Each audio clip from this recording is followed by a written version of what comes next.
মধু সংগ্রহ করতে গভীর জঙ্গলে রওনা দিচ্ছে মৌলেরা বন দপ্তরের পক্ষ থেকে মিলল ছাড়পত্র। সুন্দরবনের মানুষের অন্যতম পেশা হল মাছ কাঁকড়া ধরা ও মধু সংগ্রহ করা। আর এর মধ্যে একটি উল্লেখযোগ্য পেশা হল মধু সংগ্রহ করা।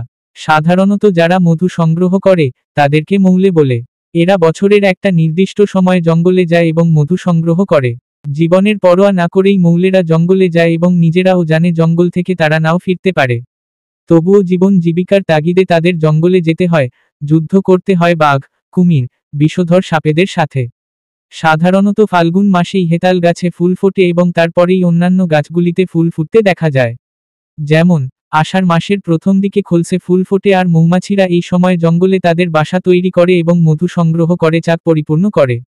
সাধারণত ফাল্গুন, চৈত্র, বৈশাখ এই 3 মাস মৌলেরা মধু সংগ্রহ করে। অন্য সময় জঙ্গলে মৌচাক থাকলেও তাতে তেমন মধু থাকে না, কারণ অন্য সময়ে জঙ্গলের কোনো গাছে ফুল ফোটে না, ফলে মৌমাছিরা মধু সংগ্রহ করার পরিবর্তে বাসায় বসে মধু খেতে থাকে। এছাড়া ফাল্গুন চৈত্র মাসে তেমন ঝড় বৃষ্টি হয় না, ফলে মৌচাকের কোন ক্ষতি হয় না। আবার বৃষ্টি না হবার দরুন ফুলের মধুতে জলের পরিমাণ কম থাকে, ফলে মধু গাঢ় হয়। তাই ফাল্গুন চৈত্র এই 2 মাসই হল মৌলেদের মধু সংগ্রহের উপযুক্ত সময়। মঙ্গলবার কুলতলির বিট অফিস থেকে 50-এর 55টি দলকে পাস দেওয়া হয়। প্রত্যেক টিমে 5 জন থেকে 7 জন করে থাকবে।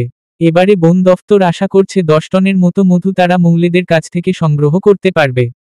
ফুলতলি বিধানসভা বিভিন্ন এলাকা থেকে এই সমস্ত যে মৎস্যজীবী পরিবার আছে বা মৌলেরা, এরা এই দিনটায় কুলতলি বিট ফরেস্ট অফিস থেকে পাস সংগ্রহ করে তারা বাড়ি থেকে তাদের গুরুজনদের আশীর্বাদ নিয়ে বেরিয়ে যায় 15 দিনের জন্য মধু আরোহণ করতে। উপস্থিত ছিলেন বন দপ্তরের ডিরেক্টর ও জয়েন্ট ডিরেক্টর সহ ডিএফও নিশা গোস্বামী, এডিএফও অনুরাগ চৌধুরী। প্রয়োজনীয় জিনিসপত্র ও উপকরণ সংগ্রহ হয়ে গেলে পঞ্জিকা দেখে একটি ভালো দিন নির্বাচন করে এবং জঙ্গলের উদ্দেশ্যে বেরিয়ে পড়ে।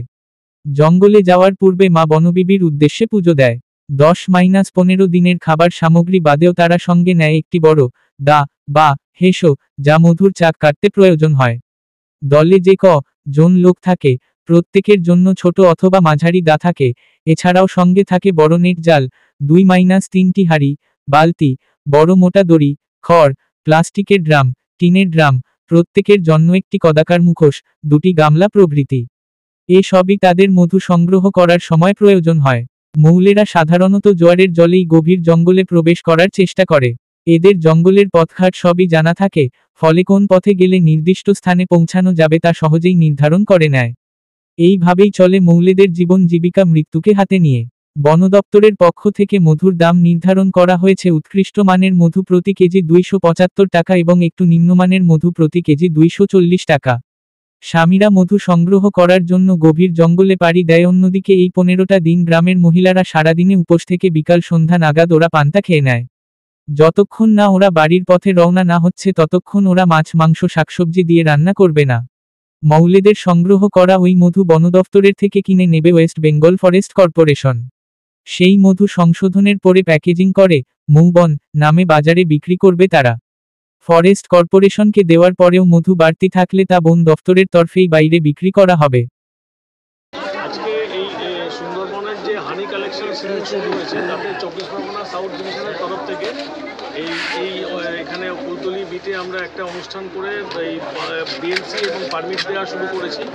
এখানে আপাতত 55টা বিএলসি দেওয়া হচ্ছে। অ্যাভারেজ প্রত্যেক গ্রুপে যেটা আমরা দেখছি 5 থেকে 7 জনের মতন লোক আছে। তো সেইভাবে আপনারা বুঝতে পারছেন কতজন মৌলে জঙ্গলের মধ্যে যাচ্ছে। তো এইটা আপাতত 15 দিনের জন্য পারমিট আমরা এখনও পর্যন্ত দিচ্ছি। আমাদের যে 10 টনের টার্গেট আমরা পেয়েছি পশ্চিমবঙ্গ বন উন্নয়ন নিগমের তরফ থেকে, সেইটা আমরা প্রথমে টার্গেট থাকবে সেটাকে কালেকশন করে ওদেরকে জমা দেওয়া, এবং তার পরবর্তীতে আমরা সিদ্ধান্ত নেব যে পারমিট সম্বন্ধে কী করা যায়। তরফ থেকে আপনাদের এগুলো দেওয়া হয়েছে, কি কি কাজে লাগে আপনাদের? এতে কাজে লাগাবো আমরা, এটা মুখোশ লাগাবো, লাগিয়ে হাতে গ্লাস লাগাবো, লাগিয়ে আমরা।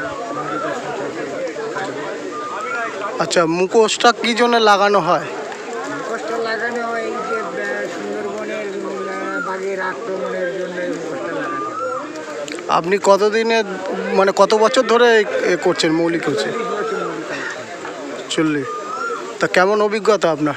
আমার অভিজ্ঞতা ছিল 8 কতজনের টিম যাচ্ছেন আপনারা? 8 জন। 8 জন। আপনার বাড়ি কোথায়? বাড়ি আচ্ছা, কতদিনের জন্য যাচ্ছেন? 15 দিন।